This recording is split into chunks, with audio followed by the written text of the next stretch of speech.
Imagine stepping into a place where the landscape changes color with a light and it feels like you're entering an oven almost.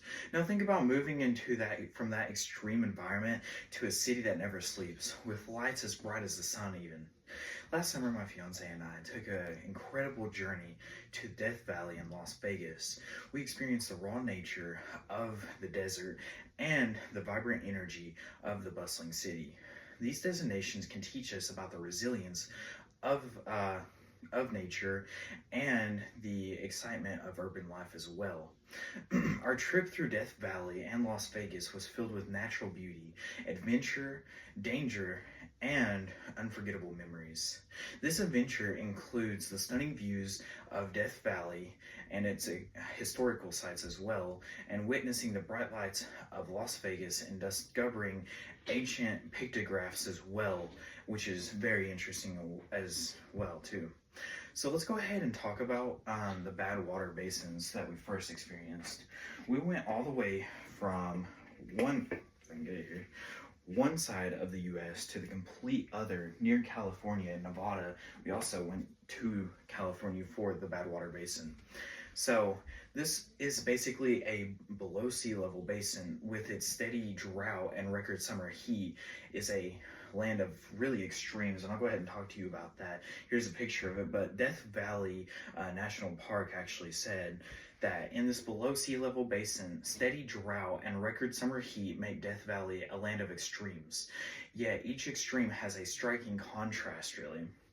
And that contrast is from towering peaks that are frosted with winter snow, rare rainstorms, that bring vast fields of wildflowers, and lush oasis harbors that bring tiny fish and refuge for wildlife as well as humans. And despite its morbid name, rather, it is a great diversity of lives, and it thrives really in Death Valley. The salt flats stretch completely from the horizon. As you can see here, it's complete just as far as you can see these salt flats are, and it's just basically like walking on crystals. And these salt flats are not just it gets to a record-breaking temperature in the US a lot of the time. And as you can see here, here's a chart of the temperature in average on January is just 67, but when we went it was about 115 in July. And the temperature actually when we got there, I looked and it was 126 degrees down there at the salt basin, and that is just an amazing contrast from the mountains. When we were there it was like 40 degrees on the top. And when we stepped out of the car, it felt almost like your skin was burning off. It was so hot from all of these, just all of the degrees that there was there. It was really amazing. Let's go ahead and talk about also the old uranium mines that were there as well. So we visited these mines, and it was in Nevada and Utah, a couple different places that we visited, but there was a lot of danger also being in there. We explored a couple of the uranium mines, and you could see actually bones and stuff from where animals and humans also died, but it is an extreme condition, and it's really crazy to experience that as well. Let's go ahead and talk about the next topic here. When we got from the uranium mines and we went to Las Vegas as well. So we got down to Las Vegas at the Bellagio is where we stayed, and the Fountains of Bellagio actually says, and this is why we mainly went there, at Bellagio, more than 1,000 fountains sway in front of the hotel, enhanced by music and light. And their display spans more than 1,000 feet, with water soaring as high as 460 feet into the air. And this is why we really stayed at Bellagio, known for its spectacular fountain show. And it was just really, really mesmerizing. But a lot of people also stay for, like blackjack gambling and different things like that, which is not my cup of tea, but it probably paid for the fountains at the Bellagio, unfortunately for some other people.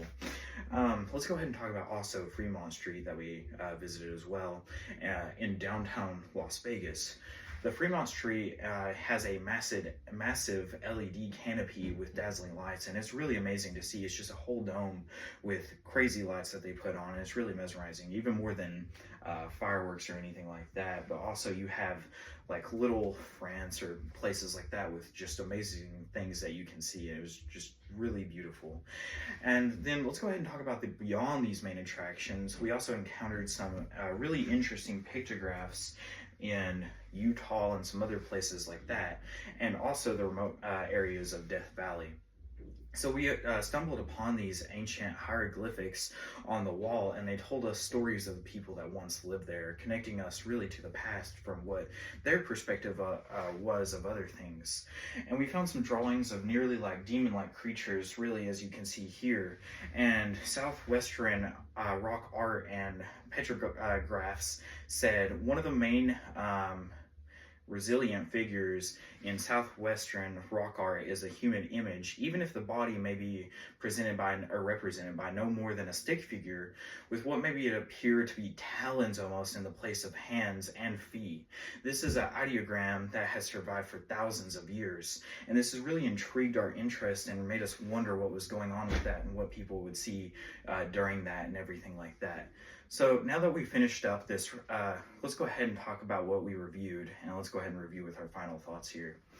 Our trip contained breathtaking natural beauty, thrilling experiences, and a little bit of danger as well, and also unforgettable memories. We marveled at the stunning landscapes of Death Valley, soaked in the atmosphere of Las Vegas as well, and uncovered the ancient hieroglyphs and pictographs that connected us to the past. This adventure taught us to value the unique beauty and lessons from both the extreme natural environment and the dynamic urban settings. It brought us closer together and left us cherished memories and stories to share together for a lifetime. Thank you.